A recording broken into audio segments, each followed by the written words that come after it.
За дараагийн дулаан бол маш сонирхолтой дулаан болно орхим өндөд үзэгчтэй. За алтан дэлгүүн бол босоод дулааны маш олон туршлагатай. Мэргэжилд 12 ялж 1 ялагдсан кикбоксing амжилт нь бол за одоо ингээ мэргэжилд орж ирээд за өсөрч өгдөг юу болоо Баатар зориг хажуу захад танилцуулж амжаагүй багталт дуусчлаа шүү дээ. Үнэхээр гайхамшигтай хурдан дулаан боллоо.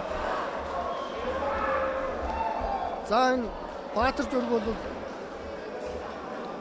31 настай мэргэжилд одоо 1 ялчихсан.Ээс одоо ингээ 2 дахь ялт нь бол ирлээ. Алтан дэлгүүн дээр хайчилж өвдөг хийж байгаад хажуу зөхиод эхний зөхиолд орсон.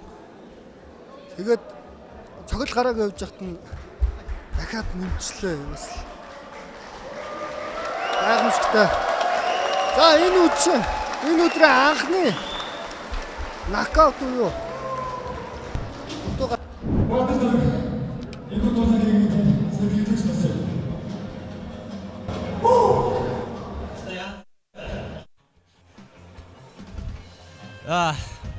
Юуны өмнө Ширмбэлэг клубын дасгалж болж төрөө тогшоолон Вантив клубын дасгалж болж Ганбаатар багш хоёрт үнэхээр их баярлалаа.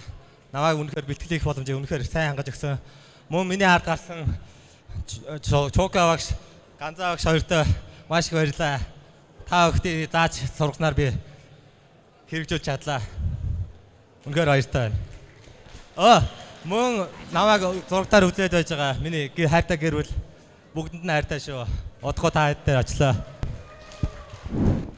61 кг-ийн жингэд чансаа хөлөх тулаанд цэгэр болгоос эхний үе буюу 1-р ирээд хүнд цогт буюу Когоор өрсөлдөгчөө буулгаж авсан Ширмбэлэг One Team клубын тамирчин Цолмонбаатарын Баатар зоригийн сахилыг гардуулах хэмээн Баян Хонгор аймгийн ерөнхий прокурор Эрхэм ноён Амар санаа таныг энэхүү дэвжээндээр урьж байна.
За шилдэг тулаан үзүүлж 10 секундэд Ко буюу хүн цогтолтоор ялсан Баатар зоригтой баяр хүргэе.